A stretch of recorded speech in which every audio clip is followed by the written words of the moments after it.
When it's cold and when it's dark, the freezing moon can obsess you.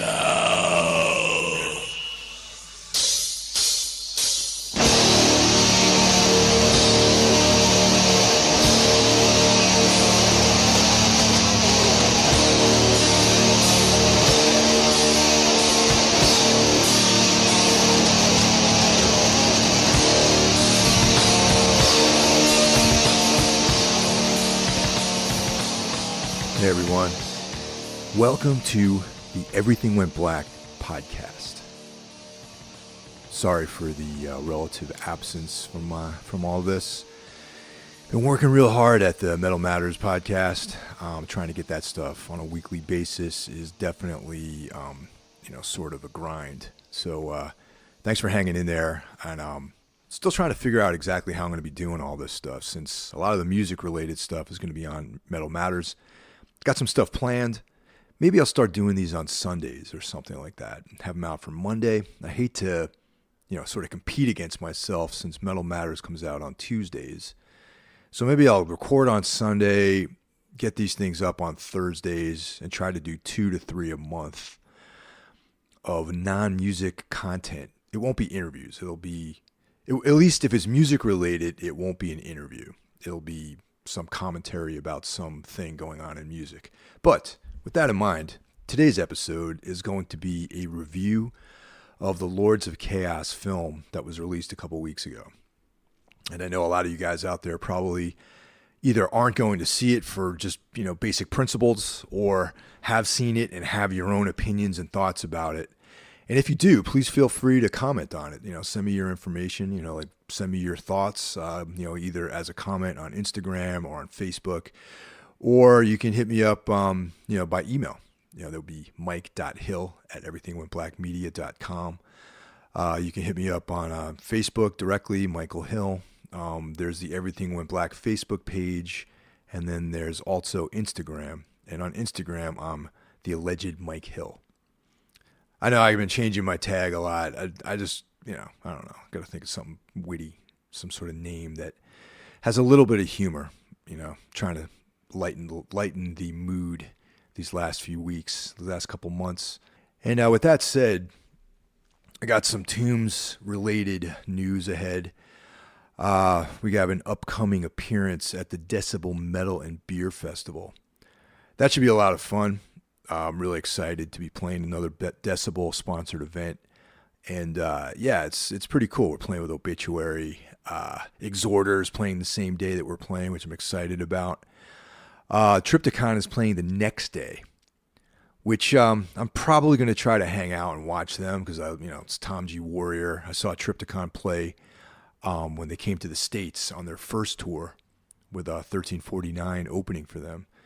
And it was amazing. And I love the Triptychon records, and, it would just be cool to see them play in like a big theater, big sort of, venue type of setting as, wherever the beer festival is going to be. Also, Tombs is going to be recording an EP in June. It's going to be 5 songs. We're going to be self-producing and self-releasing it. And it's going to be available digitally through our Bandcamp page. And also physical copies will be available through Holy Mountain. For those of you who have checked out All Empires Fall, I feel like some of our better output has happened on the EPs. That particularly, I think it's like 5 songs short. You have like a limited amount of space to work with, so you want to make everything count. And so it's, new material, obviously. It's the new lineup. And I'm real excited about it. Anyone who's seen us play at the end of last year, these are the guys that are going to be on the new record and all this sort of touring stuff we got coming up. So I'm real excited about that. I've been practicing really hard, working on lyrics, which is always the hardest thing for me, is to put words together. And that's about all we got going on. So on to this new movie here. Jonas Ackerlund, or I don't know if you pronounce it Jonas Ackerlund, I'm not sure. 2018 film based on the Lords of Chaos novel by Michael Moynihan and Didrik Soderlund. That book came out back in 1998, and it was published by Feral House. And so this allegedly this thing has been in the works for about 20 years, and I don't know. It's not exactly based on the book because it only really focuses on the story of Mayhem and Varg, and the drama between Varg and Euronymous, and the murders surrounding that, and church burning. So, it's when I originally heard that there was going to be a Lords of Chaos book, I was like, what is this going to be, like a documentary about black metal, about the second wave of black metal in Norway? And then when I found out that it was going to be a narrative, I was kind of confused by that. And then when I found out that it was a narrative with actors, mostly American actors, playing, key black metal figures, I became very dubious about the whole thing. So I've been hearing stirrings of this whole thing, for the last couple of decades. And I never really thought this thing would actually come into existence, but lo and behold, it was released earlier this month. And I'd heard about some of the film festival stuff that was going on, and people who had seen it in advance gave it good reviews. They were like, "Oh yeah, it's interesting, very intense. They keep it real when it comes to the violence, and it's a borderline horror film violence," which I was like, I'm always a fan of that. And I actually have seen it listed somewhere online. Someone listed this film as a 2018 horror film based on the lives of Norwegian black metal key participants. So I wouldn't say it's a horror film. I would say it's a darkly humored drama. And the humor element is really what I have the most, sort of problem with. And, we'll get into that. But anyway, I started seeing trailers in January. And that's when I started getting worried and concerned. The trailers definitely did not move me to have a positive opinion about what I might be seeing. I don't know. The whole thing just seemed it seemed to trivialize what actually happened. And if you really think about the story of Euronymous and Varg, and also Bard Faust and Dead, it's a very intense, heavy storyline. And I think that to, have a sort of lightness to that, I think is sort of a disservice to the people involved. So that was my first, warning sign of this film. So we went to go see the film at the Alamo in Brooklyn, and I knew that there was going to be some regular people there. I was glad to see that there were some black metal fans showing up, and there were just some normal folks, people who I tend to try to avoid in my regular life. And at the Alamo, if you've never been, you actually purchase your seats. So I was able to pick my seat. So I picked the seat in the back row in the corner where I was surrounded by people I knew, and I didn't have to really be near any of these regular citizens. So I was kind of isolated, insulated from the rest of the crowd that was there. And that made me happy. So let me talk about what I didn't like about the film. I mentioned that there was a sort of humorous element to it, and that can be looked at as two ways. I mean, it's sort of, the reality is these guys are young guys. They were in their 18, 19 years old at the time, 20. Back in the late 80s, early 90s, young people were a lot different than they are these days. There was no social media.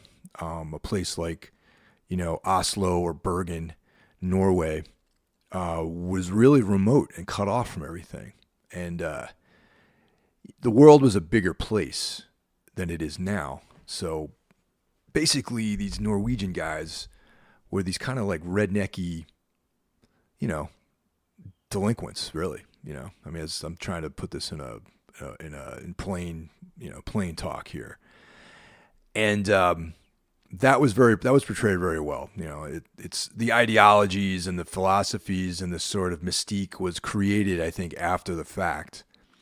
and they were just these normal, regular kids obsessed with like some of the darker things, like any typical metalheads were, or people that are into like, the fringes. You know what I mean? It's horror films, heavy metal, reading about serial killers, reading about Satanism, like that sort of stuff was, fascinations that I had at that age. So these kids were no different. They weren't very good musicians initially, similar to punk rockers were, in the 80s. So I think that's where that element sort of, heavy metal, has always been about being able to play, like guitar solos, all the way back to Jimmy Page, ripping guitar solos, then Judas Priest, and then Iron Maiden, it was like technical proficiency. I'm probably boring you guys, because if you are listening to this podcast, you already know about black metal, and you know that the vibe and the feel and the atmosphere is more about, the music is more about that than actual playing, even though there are a lot of great players that are involved in that style of music. So the humor really kind of put me off a little bit. I would prefer it to have a little bit more of a sober tone to the whole thing.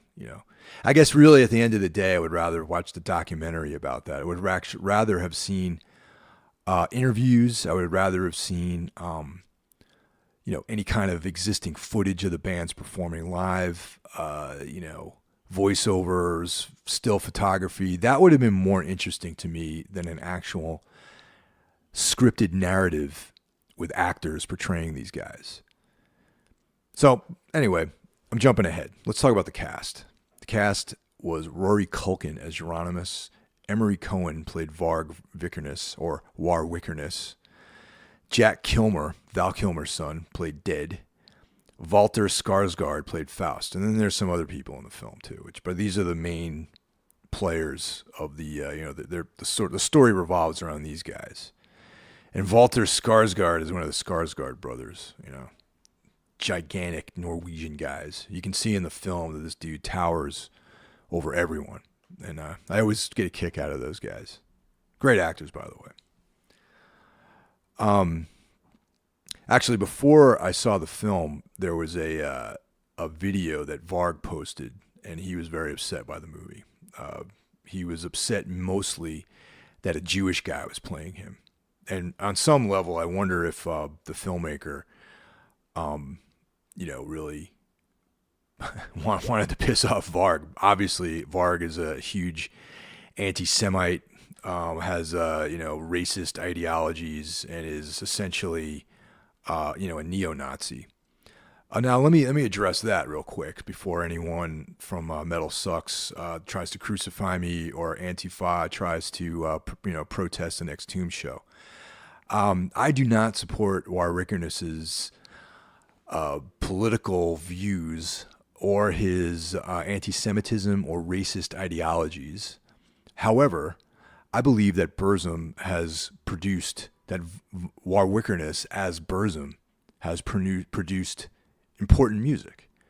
Similar to other artists out there who have controversial political ideas and, might be misogynists, might be misanthropic, yet their art actually has impacted culture. And I feel that Burzum has impacted extreme music culture in a very profound way. And that does not make me a fascist. That does not make me a neo-Nazi. That does not make me a Nazi sympathizer.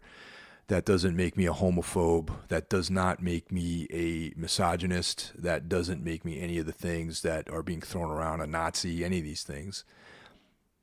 All these terms are being thrown around very irresponsibly these days. And I just want to go out on the record and say these things, that I have pretty much all the Burzum records. I think the music is important. I do not support his ideologies. So I said it. I like Burzum, but I'm not an anti-Semite. Some people out there may have a problem with that. If so, I welcome the discussion. So the movie was directed by, I mentioned Jonas or Jonas Ackerlund. I'm not exactly sure of the pronunciation. And he was a former member of Bathory from, I think, 83 to 84. Since then, he has launched a very prolific career as a director, primarily of music videos. He's got Rammstein, Madonna, Lady Gaga, Metallica, Ozzy. And then he also directed, and I'm not sure if he wrote this film, but the film Spun, which, depending on the mood that I'm in, is I either enjoy it or I can't stand watching it. It's got this like twitchy sort of methed out sort of vibe to it, which, coincidentally the movie is about a bunch of meth heads. But I feel like that sort of technique that he uses in filmmaking is prevalent through all of his other work.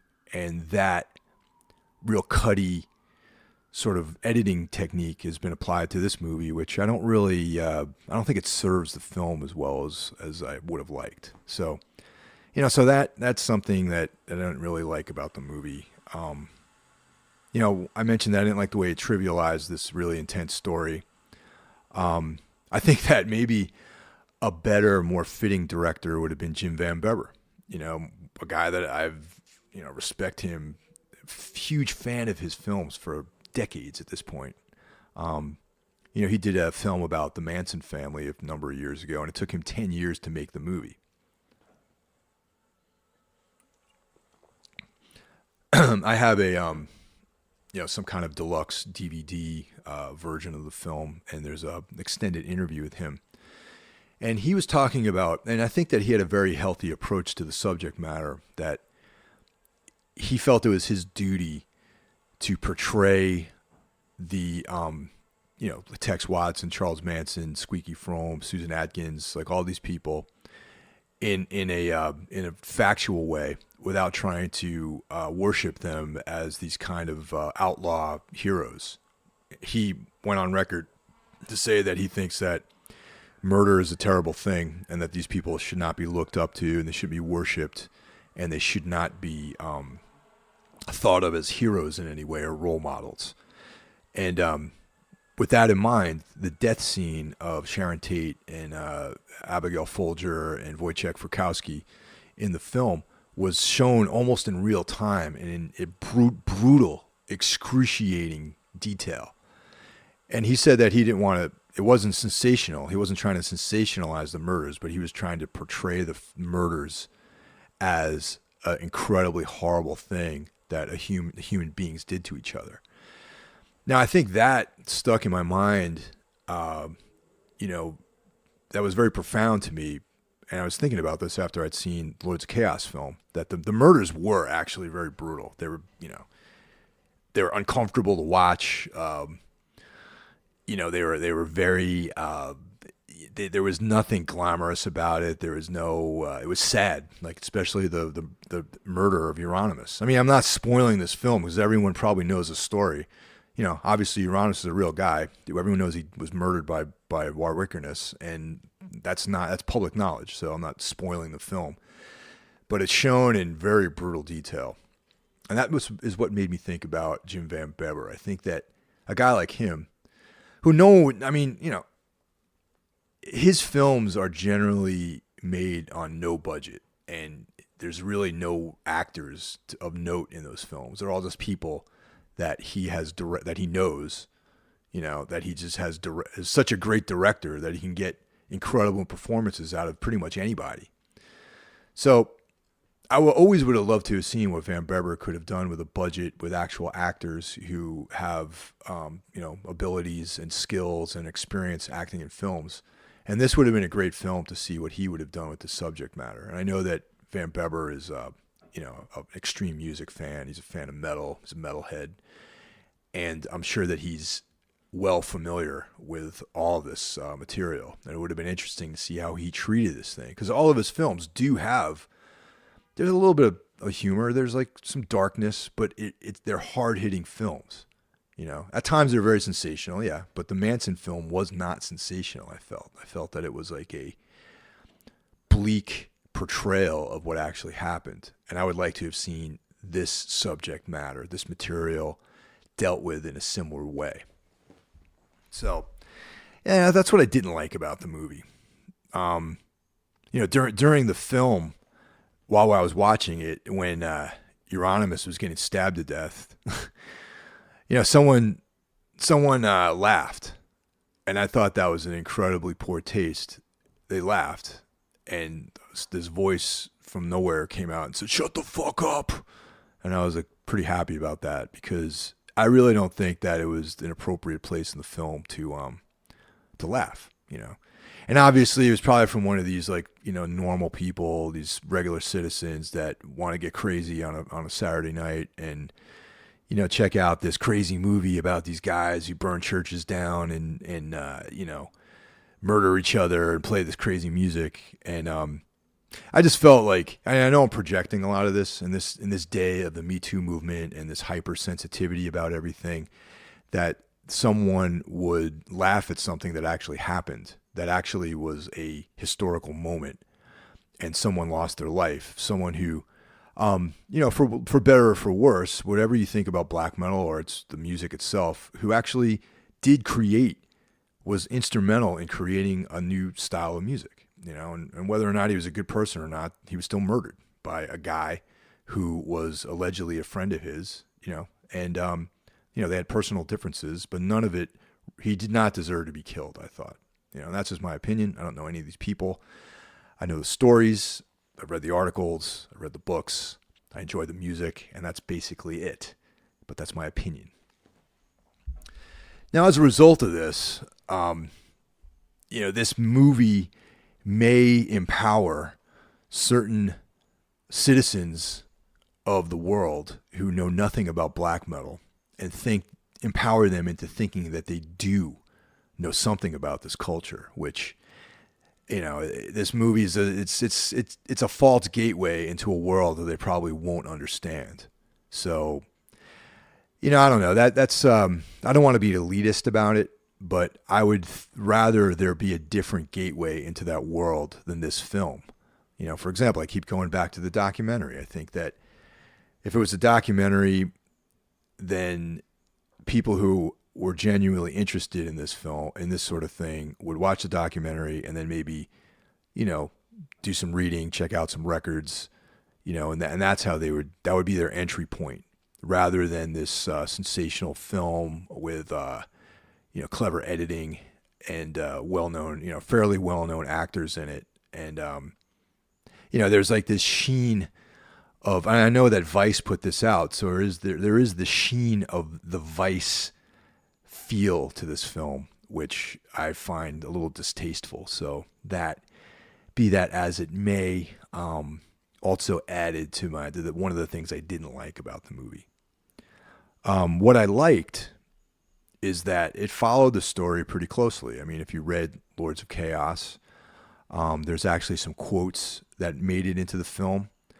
And surprisingly, I really liked the musical reenactments, the live lip syncing parts. I thought I got sort of, I thought they were interesting. I thought it was cool. I mean, especially there's a part where, Mayhem was playing Funeral Fog, and there was this dude that was supposed to be Attila, and I thought that was kind of cool. The murder scene was very brutal. It was different than watching a horror film. It was different than watching, Frontiers or Inside or something like that, where there's pregnant women getting their babies ripped out of them. It was different than that. It was stabbing, very intimate way of killing someone. There was a storyline, like you knew the real people. You knew that this actually happened. There was the scene where Faust murdered the gay guy out in the woods. There was the scene where Dead killed himself. And that scene I thought was very intense, because it's exactly how I imagined it would be. Once as a young man, I read about Dead and Mayhem and how he killed himself, and it's kind of an interesting story, and I do wish that they actually would have spent more time delving into his character as well. But hey, the movie would have been 3 hours long, and who knows who would have wanted to sit through a 3-hour film devoted to Mayhem. Maybe there's some other weirdos out there. Maybe there's a director's cut that'll have it. Maybe it'll be an extra or something like that. So that's what I liked about it. And ironic, there is an irony to earlier I said that it's sort of, humanized these characters and sort of demystified the black metal sort of vibe, and like I was saying, it portrayed them as these like, kind of misled, like 18-year-old, 19-year-old, 20-year-old kids living in a remote country that is kind of cut off from a lot of things. It's most people here, I believe, are probably not into Christianity, and Norway and Scandinavia in general is a heavily Catholic country, similar to Poland. Maybe not as extreme as Poland, but the Catholic religion it's not a very secular society they live in. That's something that Americans, I think, well, how come these people are burning the churches down? Well, maybe that sort of feeling of the oppressiveness is what motivated these young people to want to embrace freedom. You know what I mean? And Satanism, the pagan ways of Norse mythology, it was probably an alternative to the oppressive Catholic, no fun, rules, bland society they lived in. And that wasn't really talked about as much as I would have liked to in the film. I mean, once again, maybe I'm giving these guys too much credit. Maybe the only guy who really thought that way was Varg, and the film definitely painted him in a negative light. Maybe they could have put a little bit more complexity into that character. So I don't know. That's another commentary that I have about it. And in general, I feel like I've read somewhere online that Fenris and Mayhem have gone public and expressed their disinterest or their distaste of the film, which I totally understand because it's about them. I mean, if someone made a film about me, and there's no possible way they would be able to get it right, So yeah, I get it. But the one thing they did claim, there's a Rolling Stone article where Necro Butcher indicated that they were never directly contacted about the use of their music in the movie. I found that odd. I mean, that there's money associated with using other licensing music. So I don't know. Maybe he wasn't there that day or something, but you really can't use someone else's music legally without getting someone to sign off on it, on the publishing end. So anyway, the Ackerlund maintains that he contacted everyone except for Varg, and his reasoning for that is that Varg's story is public record because it's been written about in the journalism, and papers and whatever. The news has picked up his story, so it's public record. So that's I don't know if that's true or not. I don't know what the laws are in Norway about any of that business. But anyway, it was interesting. At the end of the day, I think I left the film feeling 50-50 about it. That night, I remember being like, it was better than I thought it was. It was better than the the trailers led on to be. But it wasn't good, in a way. But as time went on, I kind of feel like I enjoyed it as entertainment, factual based entertainment. And that's pretty much it. I don't see this as like, a movie that's going to change anything or that's going to go down as a classic or anything like that. I go into these things with low expectations because I've never liked any of these biopics that come out. I mean, I remember watching the Joy Division biopic Closer, and I rented that. And I also, the same day, I rented a documentary about Joy Division, and I enjoyed the documentary way more because it actually had interviews with Peter Hook and all these, the members of the band and footage of them performing and all that sort of stuff. And I would rather watch that than watch some people pretend to be Joy Division. So I take everything with a grain of salt. It was a film. It's definitely worth seeing. Probably wait for it to come out on one of these, streaming services or something like that, because, movies these days are very expensive, and, and then you got to be around other people. That's the other thing. It's like, it has in some cities it had a mainstream release, so there's going to be some mainstream motherfuckers that are going to show up, like especially in Brooklyn, where every third person probably needs to get smacked. So, so yeah, it's unfortunately that's kind of the way things go out here. Maybe the town you live in is a little bit cooler than that, and maybe there'll be some showings where you and your friends can get together en masse and go out, have a couple beers, enjoy the film, and then just have a good time. And that's really all this movie is good for, really. It's just a night out. There's some cool stuff in there. It doesn't really tell you anything you don't know. If you've never heard of black metal, I think that maybe what you should do is read Lords of Chaos as opposed to see the film, and learn about the music and the culture that way, as opposed to watching this, 120-minute version of it or 90-minute version of something that has had decades of history associated with it. So with all that said, that's the show, and I'll see you guys soon. Thanks for hanging in there with this. I promise that stuff's going to change. There'll be more episodes. For any of you guys out there on Patreon, I got more stuff coming to you. I just kind of in a transitional period right now, and working on some bonus material, so hang tight. Definitely appreciate all the support, and I'll see you guys out on the road, and you'll hear from me in a couple of weeks when I have a new episode. Cheers.